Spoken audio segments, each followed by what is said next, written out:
Hello बच्चों, debenture के बारे में आज आप लोगों को पूरी नॉलेज दूंगा जिससे कि आप लोगों को अपने कैलकुलेशन पार्ट में समझने में आसानी होगी कि कब हम लोग कौन कौन से तरीके से एक्वायर कर सकते हैं फंड्स को। Now let's take an example कि हमारे पास एक पीस ऑफ लैंड है that is been acquired by me and my सब रिलेटिव्स। हमारा बिजनेस आइडिया है कि इस पीस ऑफ लैंड में अपार्टमेंट बिल्ड कब किया जाए और उसको बेच के प्रॉफिट बुक किया जाए। नाउ इस चीज़ के लिए हम लोगों को पैसे की जरूरत पड़ेगी और अगर सपोज मान के चलते हैं कि कंपनी का भी यही एक थॉट प्रोसेस रहता है कि कंपनी को अपने डिफरेंट प्रोजेक्ट्स में पैसे की जरूरत पड़ती है, तो कंपनी के पास क्या क्या ऑप्शन रहते हैं उसी ऑप्शन को हम लोग अपने एग्जांपल में पुट ऑन कर लेते हैं। सपोज करते हैं कि सबसे पहले हम लोग बैंक में जा सकते हैं पैसे लेने के लिए। Second option the company has is the issue of shares, तो पब्लिक को अपनी कैपिटल का कुछ हिस्सा मतलब अपनी प्रॉपर्टी का कुछ हिस्सा बेच देगी और वहां पर से फंड्स को एक्वायर कर लेगी। नाउ आज हम इन दोनों के बारे में नहीं जानेंगे, आज हमारा केस है इशू ऑफ डिबेंचर। ठीक है, तो आज हम देखते हैं कि अगर कंपनी के पास तीसरा ऑप्शन है that is issue of debenture. Debenture को इशू करके पब्लिक के पास जाएगी और पैसे को एक्वायर करके लेके आएगी। तो वही एग्जांपल हमारा भी रहेगा कि हम लोगों ने एक डिबेंचर इशू कर दिया है और जिससे कि हम लोग पैसे लेके आ सकते हैं। Now what is a debenture और ये कौन कौन इशू कर सकता है। ठीक है, तो हम लोग इसको ब्रीफ में जानना शुरू करते हैं। डिबेंचर एक सिर्फ कुछ नहीं है, डिबेंचर एक सिर्फ रिटन डॉक्यूमेंट है। It is a legal proof that a company gives to its debenture holder. Suppose करो कि मैं अपने दोस्तों से पैसा उधार लेके आना चाहता हूं, मैं बैंक को अप्रोच नहीं करना चाहता क्योंकि बैंक में कोलेटरल सिक्योरिटी होती है, बहुत सारे अलग कंप्लायंसेस होते हैं। शेयर्स में इशू नहीं करना चाहता, हम लोग केवल डिबेंचर के बारे में। तो मैं अपने फ्रेंड्स को रीच आउट करता हूं, उनसे बोलता हूं कि मुझे 2 साल 3 साल या फिर 5 साल के लिए आप मुझे पैसा दे दीजिए और मैं आप लोगों को विद इंटरेस्ट प्रिंसिपल के साथ साथ पूरा का पूरा जो इंटरेस्ट अमाउंट है वो भी आप लोगों को दिए गए समय पर मेच्योरिटी पीरियड पे पेमेंट कर दूंगा। This is the basic concept of debenture. तो कंपनी भी वही करती है, कंपनी भी डिफरेंट पब्लिक को रीच करती है और बोलती है कि आप हमें कुछ समय के लिए पैसा हम पास रखवा दीजिए, दे दीजिए, जिससे कि हम लोग बोलेंगे कि we have borrowed something amount from you, और जब मैच्योरिटी आएगी तो प्रिंसिपल के साथ जो हम लोग आपको इंटरेस्ट भी पे करते रहेंगे। This is the basic idea of debenture. तो अगर मैं अपने फ्रेंड के पास जाता हूं, उनसे बोलता हूं कि मुझे कुछ पैसा दे दीजिए और मैच्योरिटी पे आप लोगों को principal as well as interest भी आप लोगों को ईयरली या फिर क्वार्टरली या फिर हाफ ईयरली बेसिस पे पे करते रहूंगा। तो जब डिबेंचर हम लोग इशू करते हैं तो यही कॉन्सेप्ट होता है हमारे पास। ठीक है, तो डिबेंचर और कुछ नहीं है, सिर्फ एक रिटन डॉक्यूमेंट है जिसमें सारी टर्म्स एंड कंडीशन लिखी होंगी कि किसको इशू किया गया है, कब इसकी मैच्योरिटी है, what is the principal amount we are acquiring and what is the rate of interest जो उन लोगों को मिलेगा। ठीक है, तो डिबेंचर का हमारे पास पूरा का पूरा जो एक पूरे अकाउंटिंग प्रोसेस है उसमें डिफरेंट तरीके से इशू करने के बारे में बताया गया है।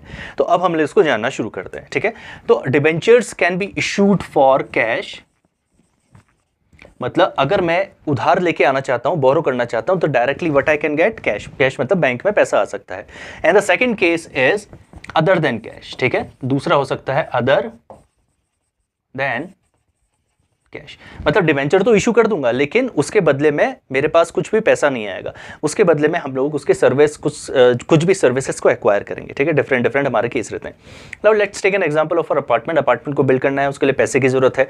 तो अगर मैं कुछ सपोज करूँ कि 100 है तो 100 में से 70 लोगों से मैंने अप्रोच किया और 70 लोगों से मैं पैसा लेके आ गया। ठीक है, बाकी मैंने बोला कि जो 30% लोग हैं उन लोगों से मैं क्या करता हूं कि मुझे पैसे की जरूरत नहीं है, मुझे बिल्डिंग को बनाने के लिए बिल्डिंग मटेरियल की जरूरत पड़ेगी, लेटर ऑन मुझे उसको बेचने के लिए कमीशन एजेंट की जरूरत पड़ेगी, मतलब ब्रोकरेज की जरूरत पड़ेगी जो मुझे मेरे अपार्टमेंट्स को बेचने में हेल्प आउट करेंगे। तो उनको मैं डिबेंचर इशू कर देता हूं जिससे कि जब मेरे पास पैसा आएगा लेटर ऑन मैं उसको पे कर दूंगा। ठीक है, तो उस कंडीशन में जब वो इशू करवाते हैं डिबेंचर तो वो हम लोगों को पैसा नहीं देंगे, वो अपनी सर्विसेज दे देंगे। ठीक है, दूसरा हो सकता है कि वेंडर के पास जा सकता हूँ, डिफरेंट फर्नीचर इक्विपमेंट्स लिफ्ट लगवानी है बिल्डिंग मतलब उस अपार्टमेंट को बनाने के लिए, तो उनसे मैं पैसा नहीं लूंगा, मैं उनको डिबेंचर इशू कर दूंगा और उसके बदले में लेटर ऑन उनसे सर्विसेज को एक्वायर करते रहूंगा। This is the basic idea.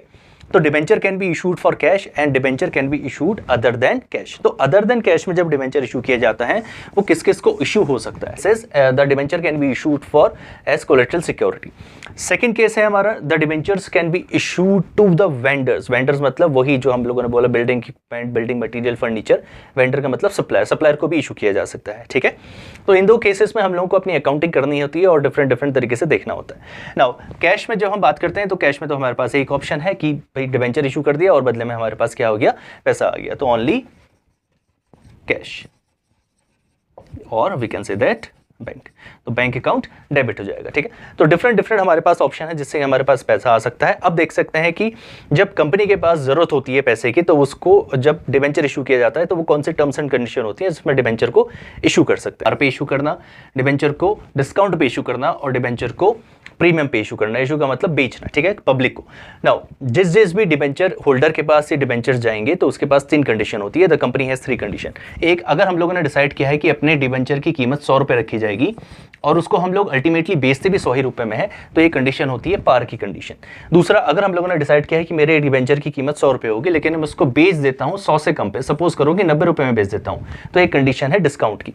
और सपोज करो कि हम लोगों ने अपनी डिबेंचर की कीमत 100 रुपये रखी है लेकिन मैं उसको बेचता हूँ more than our face value, that is 110, 120, जितना भी हो सकता है, तो ये कंडीशन आती है प्रीमियम की। अब ये ऐसा हो क्यों सकता है?